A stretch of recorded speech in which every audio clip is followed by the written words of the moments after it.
大家好，我係 Charis，今日我就會同大家煮呢個椰汁桃膠。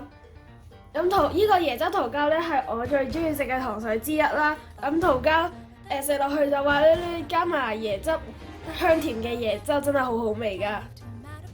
咁我依家介紹下材料啦。咁我哋最主要嘅材料就有桃膠啦，然後我哋就會用呢個椰漿嘅，然後我哋就平時都會用冰糖嘅，而今次咁啱屋企就係呢個石峰糖，所以我哋就用呢個石峰糖，同埋我哋就會落少少呢個圓肉嘅。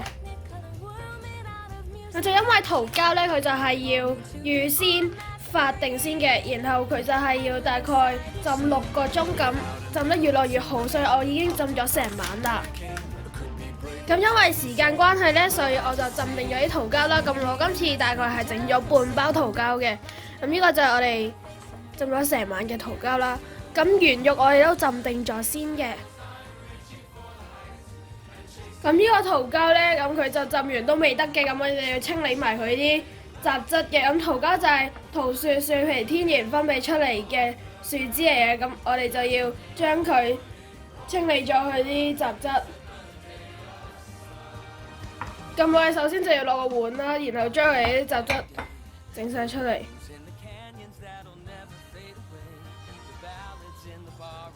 咁就睇下佢有冇啲黑色嘅雜質啦。咁呢個咁啱，好彩又冇啦，咁我哋就可以擺低佢。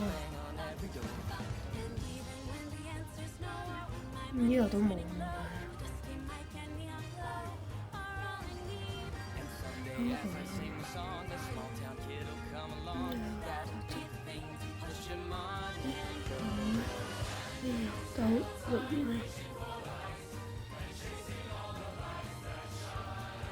呢度見到一個雜質黑色嘅，咁睇落去。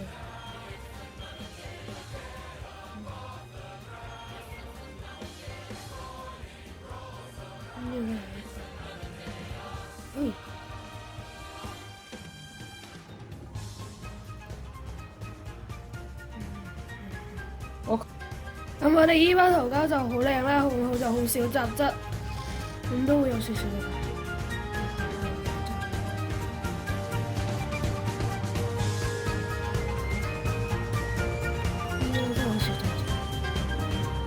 基本上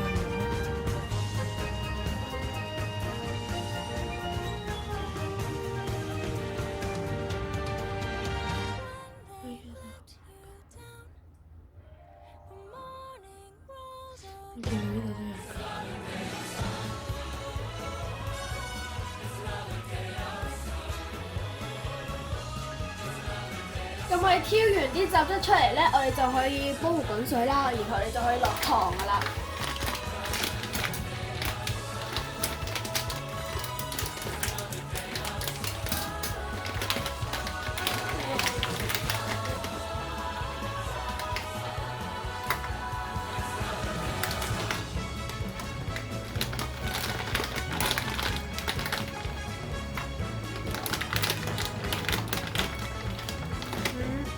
咁我落咁多糖，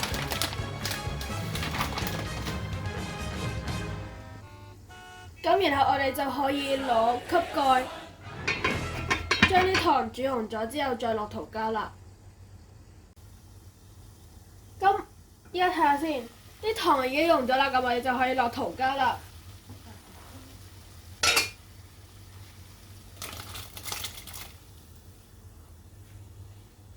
然後你都可以落埋啲腩肉，我哋攪一攪佢。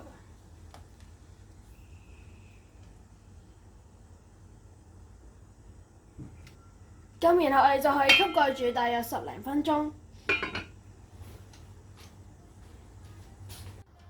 咁我依家煮咗10幾分鐘啦。咁靚嘅桃膠咧，咁佢就多數都係比較完整啦。咁但係如果啲唔靚嘅桃膠咧，咁就會比較散啦。咁我哋煮咗10幾分鐘之後，我哋就可以落椰汁啦。咁呢個椰汁大概係落半罐嘅。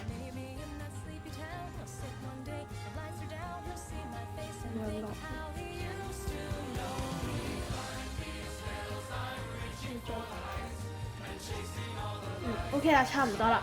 咁我依家將佢攪勻之後，再煮大約1-2分鐘咁就搞掂㗎啦。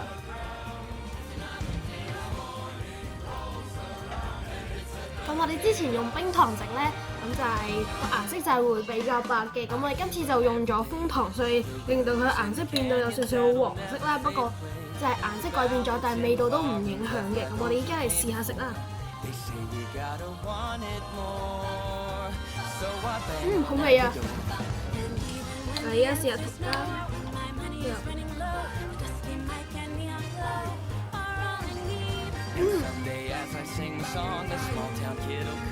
呢個九把都好味。